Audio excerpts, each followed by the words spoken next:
Shalom, salam berkat dari kami untuk pendengar sekalian. Saat ini pendengar akan diberkati dengan program Hari Ini Harinya Tuhan bagian yang ke-8. Sebuah program rohani tentang doktrin Alkitab yang menolong kita untuk semakin tertanam dalam kebenaran firman dan bertumbuh dalam kemuliaan. Bersama hambanya, Pendeta Gilbert Lumwendong, STH.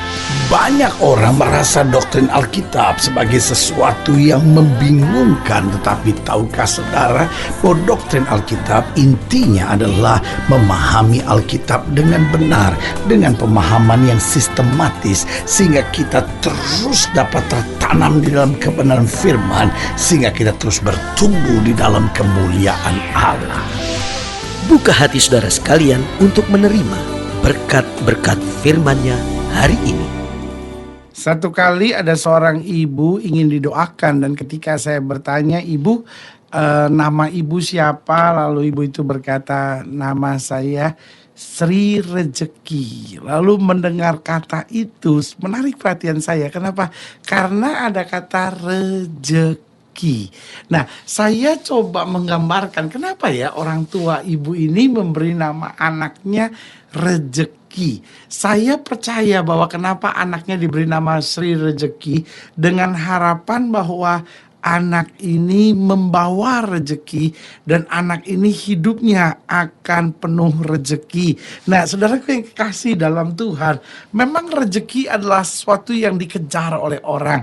Kalau seorang bekerja, dia harap sekali, ya mudah-mudahan ini rejeki saya lah, hari ini saya akan lihat banyak keuntungan. Sehingga ada banyak orang melihat bahwa seorang gagal bukan karena ketidakmampuannya, atau bahkan juga bukan karena kesalahannya, tapi seorang gagal karena ya habis gimana ya, mungkin bukan rezeki kamu, katanya gitu. Sehingga akhirnya semangat juang hidup seseorang juga akhirnya hilang. Kenapa? Karena dia pikir ya kalau saya diberkati juga itu ya karena kebetulan rezeki saya, my lucky day gitu dalam bahasa Inggrisnya. Atau kalau misalnya dia nggak diberkati, ya bukan saya salah, bukan saya tidak berjuang, tetapi ya karena bukan rezeki saya, katanya mau diapain. Bahkan sampai sudah merambah pada kalau misalnya barangnya hilang, dia bilang ya sudahlah, bukan rezeki saya, katanya. Nah, saudaraku yang kasih dalam Tuhan, di satu sisi memang ada betulnya, tetapi yang saya mau ingatkan buat saudara, hidup Kristen bukan hidup yang fatalistis seperti itu. Hidup yang sepertinya ya sudahlah, kalau rezeki saya dapat, nggak rezeki saya nggak dapat gitu, lalu hidup tanpa perjuangan dan lain-lain. Nah, saudaraku yang kasih dalam Tuhan, kita perlu berjuang, kita tetap perlu bertanding, kita tetap punya karakter yang baik, itu mutlak harus diperlukan. Tetapi saudaraku yang kasih dalam Tuhan, kita juga jangan jadi orang yang seperti orang dunia yang memaksakan kehendak. Tetapi waktu kita tahu iya ya, kita akan punya Tuhan, segala rezekinya, segala berkatnya akan dicurahkan bagi kita berlipat kali ganda. Karena itu saudaraku yang kasih dalam Tuhan, meskipun saudara dalam tantangan, meskipun saudara dalam masa-masa yang sukar, ingatlah Allah kita adalah Allah yang memberi rezeki buat kita setiap hari cukup, tepat pada waktunya. Haleluya. Selamat datang dalam program kita hari ini, Harinya Tuhan. Sebuah program rohani yang kembali mengingatkan kepada kita betapa pentingnya kita menjadikan firman Tuhan sebagai dasar keseharian hidup kita. Karena selama kita menjadikan firman Tuhan sebagai dasar keseharian hidup kita, langkah-langkah ke depan kita penuh dengan kepastian, kemenangan, berkat, mujizat, dan perkara-perkara yang besar. Haleluya. Dan dalam program ini kita sedang bicara tentang rezeki. Nah, saudaraku yang kasih dalam Tuhan, doa Bapa kami berbunyi, Bapa kami yang di surga, dikuduskan namamu, datanglah kerajaanmu, jadilah kehendakmu di bumi seperti di surga. Berikanlah pada kami hari ini makanan kami yang secukupnya. Atau terjemahan lamanya berkata, berikanlah kami pada hari ini rezeki yang secukupnya. Apakah itu rezeki, ataukah itu roti, apakah itu makanan, semuanya sebetulnya bicara tentang berkat yang sebetulnya Tuhan sudah sediakan buat kita. Nah, pembahasan kita dalam program tentang rezeki ini dapat kita sama-sama lihat dari Mazmur 111, Mazmur pasal 111 ayat yang pertama sampai ayat yang ke-10. Demikian firman Tuhan di bawah judul kebajikan Allah. Mazmur 111 ayat 1 sampai 10. Haleluya. Aku mau bersyukur kepada Tuhan dengan segenap hati, dalam lingkungan orang-orang benar dan dalam jemaah. Besar perbuatan-perbuatan Tuhan, layak diselidiki oleh semua orang yang menyukainya. Agung dan bersemarak pekerjaannya dan keadilannya tetap untuk selamanya. Perbuatan-perbuatan yang ajaib dijadikannya peringatan. Tuhan itu pengasih dan penyayang. Diberikannya rezeki kepada orang-orang yang takut akan Dia. Ia ingat untuk selama-lamanya akan perjanjiannya. Kekuatan perbuatannya diberitakannya kepada umatnya dengan memberikan kepada mereka milik pusaka bangsa-bangsa. Perbuatan tangannya ialah kebenaran dan keadilan. Segala titahnya teguh, kokoh untuk seterusnya dan selamanya, dilakukan dalam kebenaran dan kejujuran, dikirimnya kebebasan kepada umatnya, diperintahkannya supaya perjanjiannya itu untuk selama-lamanya, namanya kudus dan dahsyat. Permulaan hikmat adalah takut akan Tuhan. Semua orang yang melakukannya berakal budi yang baik. Puji-pujian kepadanya tetap untuk selama-lamanya. Haleluya. Ayat yang kelima saya mau ulangi sekali lagi. Diberikannya rezeki kepada orang-orang yang takut akan Dia. Ia ingat untuk selama-lamanya akan perjanjiannya. Orang dunia mengejar rezeki, tapi orang yang takut akan Tuhan diberikan rezeki. Haleluya. Nah, saudaraku yang kasih dalam Tuhan, dalam ayat-ayat bacaan ini pelajaran apa sebetulnya kita bisa ambil?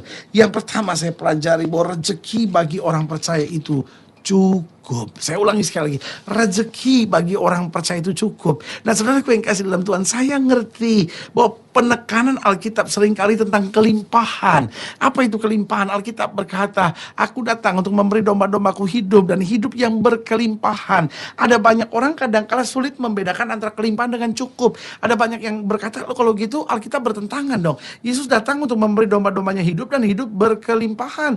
Tapi dalam doa Bapa kami dikatakan, berikanlah kami pada hari ini makanan kami yang secukupnya. Loh, gimana katanya Tuhan kelimpahan tapi ngasih secukupnya? Nah, saudaraku yang kasih dalam Tuhan, kadang-kala kita lupa istilah apa itu kelimpahan. Kelimpahan itu artinya begini, kalau saya taruh air di sebuah gelas, maka sampai gelas itu penuh namanya cukup. Nah, setelah itu saya tidak bisa tambah lagi. Tapi kalaupun saya tambah lagi, apa yang terjadi? Kelimpahan terjadi. Gelasnya tetap ngalamin air yang cukup, tetapi sekarang sekitar gelas ini turut basah. Kenapa?